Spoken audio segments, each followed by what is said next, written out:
All right, I'm going to go ahead and do a quick presentation today. We're going to cover how to turn $2,000 into $1 million using stocks.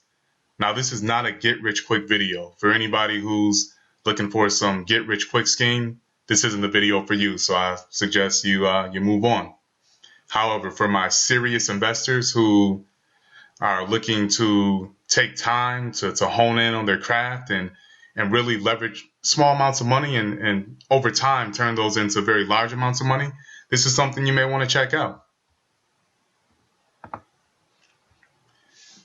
If a business does well, the stock eventually follows. This is going to be a key principle in building wealth. That's a quote by Warren Buffett, one of my idols. When buying a stock, whether it's 1 share or 1 million shares, you want to approach it as if you're buying a business. So when you're going out and buying a stock, aside from what the analysts say and what Wall Street says, and I mean, they're up on a stock one day, down on a stock one day. You want to make sure that it's a business that you understand and a business that you see growth in. And that's how you want to approach it, as if you're an individual business owner, because when you buy a stock, that is an ownership stake in the company. So you want to make sure that you really understand that and you really embrace that. Now, when buying a business, proper due diligence is vital. You want to analyze management. You want to analyze the income statement and balance sheets. You want to compare it against the competition. You also want to make sure you understand the company and the industry that they're operating in. These are going to be key points before whether you're buying 1 share or 1 million shares again. Now, investing in a company that has an extremely complex business model that is heavily leveraged with a lot of derivatives on their books may make you money.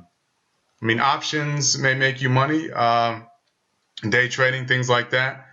A lot of people do make money doing those things, but I like to take a more simple approach to things.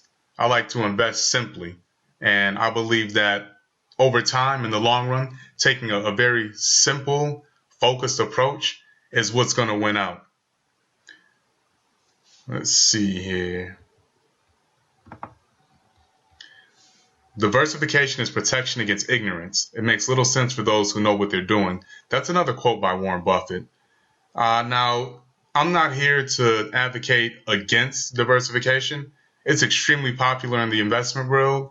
I mean, it's heavily taught in business schools here in the United States. However, let me give you this example. If you were a business owner, let's say you opened up a pizzeria, you wouldn't go out and buy 5 other computer stores to offset the risk of owning your pizzeria. You would simply work harder and smarter at making sure your business is successful. You would make sure that pizzeria is successful. As an investor, your due diligence and understanding of a business are your risk mitigation. If something happened to where that pizzeria couldn't be successful, you would consider selling it. But diversification wouldn't necessarily be the answer. Now, this is just something to take in. I mean, if you're looking for uncommon returns, and sometimes you have to take uncommon measures, and the key there is going to be due diligence, though. And also, long-term gains are taxed less severely than short-term gains. So that's another thing that you want to be aware of. If you're trading in and out of stocks in less than a year, you're going to have more of a tax liability on your gains. Whereas just holding them longer, you're going to have less of a tax liability. And that's another thing as an investor you want to be cognizant of is taxes.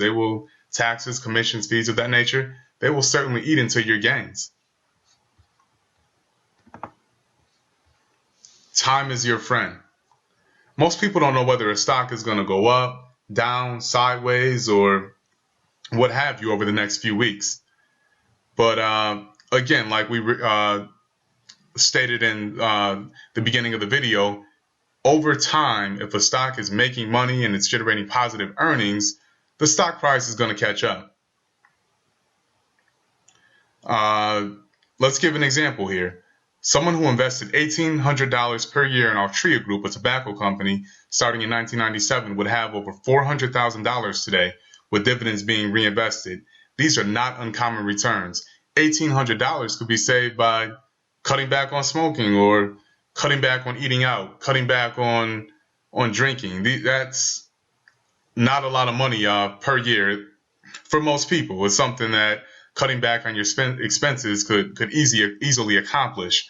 And Altria Group isn't in the tobacco industry, they're not an extraordinary company. Philip Morris, you've seen similar returns.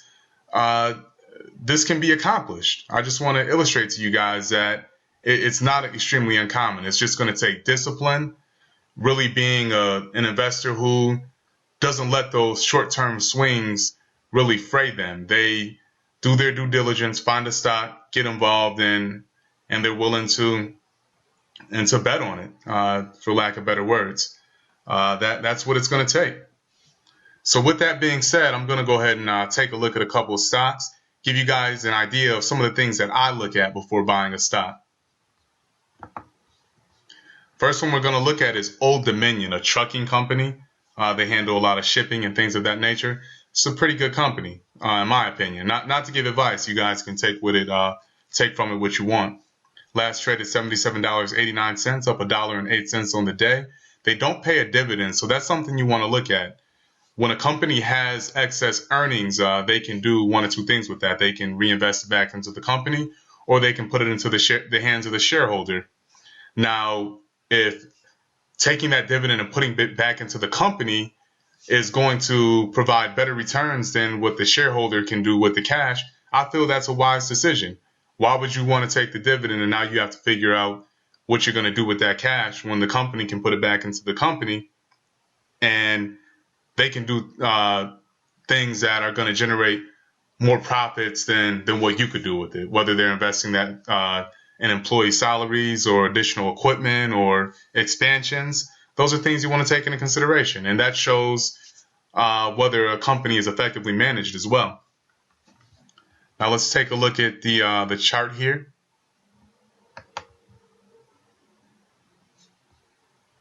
Looking at 10 years, this is in an upward trend. This is definitely an upward trend here, as you can see. And key thing, as you can see here, even in 2008, 2007 here, when we were in a recession, they still held up. So that's a good sign that lets you know that even in tough times, a company of this nature can still hold up. We'll go ahead and we'll take a look at earnings. We'll look at Q4 2014. They reported earnings of 72 cents per share, which is solid. It's very solid. You look at the previous year for that particular quarter, looks like they reported earnings of 55 cents. So if you look at year over year for that particular quarter, looks like they're on an upward trend on their earnings. You look at the annual earnings and estimates, they reported $3.10 for 2014. They're estimated to make earnings of $3.65 per share 2015 and $4.26 per share 2016. Earnings are ultimately what's going to grow a stock. So that's going to be a key figure. So it looks like they have projected to grow their earnings. So these are very good signs. Also, I actually know someone who works for Old Dominion, and they've worked for a few other trucking companies, and they let me know that Old Dominion is the best company they've ever worked for. They take care of their people, and employee morale is very high. These are going to be things that you want to be aware of. You also want to rely heavily on your personal knowledge as well. I mean, you take something like Chipotle. When I ride by Chipotle, I'll always see the line wrapped around the building. That lets you know that Chipotle is doing solid revenues, most likely. And that's going to segue into another thing I like to look at when looking at a stock here. I like to look at the income statement. Total revenue. Now these figures are in millions. Looking at 2010, 1,481 million. And if you look at the revenue's been trending upwards. So that lets you know that they're bringing in additional revenue. This company's trending upwards. It's doing very well. You come down to their operating expenses. It looks like they manage their operating expenses very well. They're not increasing too much, and that's another insight into the management. And again, I want to reiterate to you guys that when we're looking at a stock, I'm looking at this from a long-term standpoint. When I go and I buy a stock, I'm buying a stock that I'm comfortable with holding 2 months from now, or even 2 years from now, or even 2 decades from now. Because when you're investing in solid businesses, a little bit of a downturn isn't going to send you panicking or sending you hitting the sell button necessarily, because you know that you're investing in solid businesses. And ultimately, that's what a smart investor is going to do, in my opinion. And you come down to the earnings per share, as we went over already. And as you can see, that's trending upwards. But I just wanted to cover just basically investing in businesses that you believe in, and wanted to do a quick video on that. If you guys have any questions on this video, don't hesitate to reach out. And outside of that, good luck in your endeavors, and you guys have a great day.